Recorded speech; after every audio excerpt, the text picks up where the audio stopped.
In today's video, I'm going to show you how to convert to a 1x setup. By that I mean changing from a dual or triple chainring up front to just a single. Why would you want to do that? Well, it's a much simpler system really. You're dumping your front mech, front shifter and getting rid of those chainrings obviously. To me that really works because you can run a much shorter chain, makes the bike that much quieter and easier to use.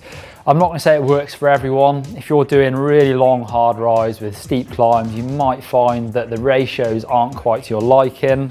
But I think now with the larger range ratio cassettes on the back, it works for a lot of people.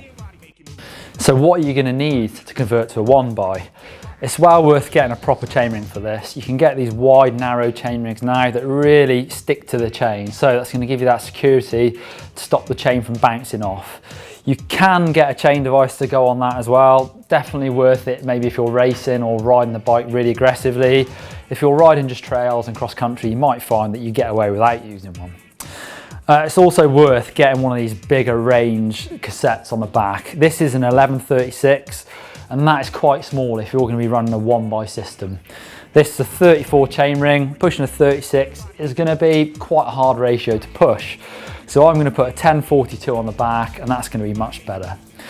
The chainring size really is personal preference. I would say most people go between 32 and 36, 34 probably being the most common.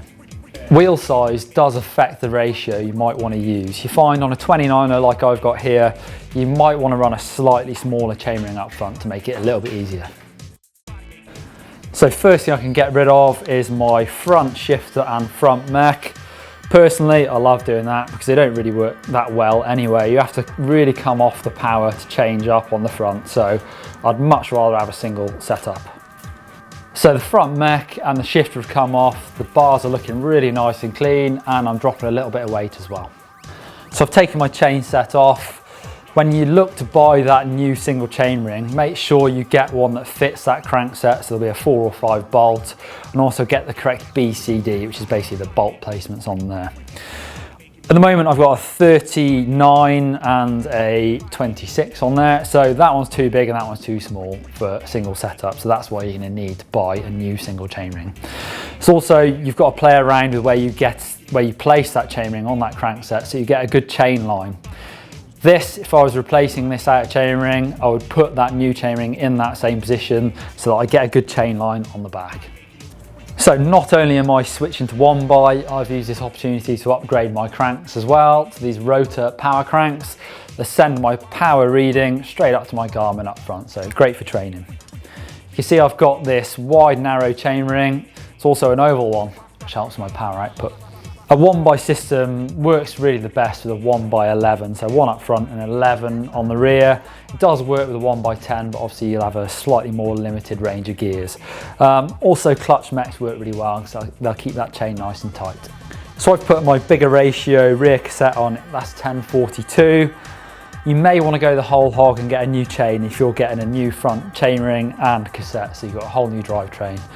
Your old chain might work, but you need to check the length. We've done a video on that, that'll be in the description down below. So there you go, it's quite a simple process converting to a 1x system. It's really all about trying to get that front chainring size to suit your legs. I use a 34 most of the time. Racing enduro I might go up to 36, that's good for the higher speeds, less good for the big days out. For a really secure setup, get a wide narrow chainring, a front chain device, and that clutch mech on the back. For more videos from GMBN, you can click up there for my training for enduro video, or click down here for changing your chain and getting that correct length. And if you found this useful, give us a big thumbs up down below. And as always, you can click on me to subscribe to GMBN. It's free.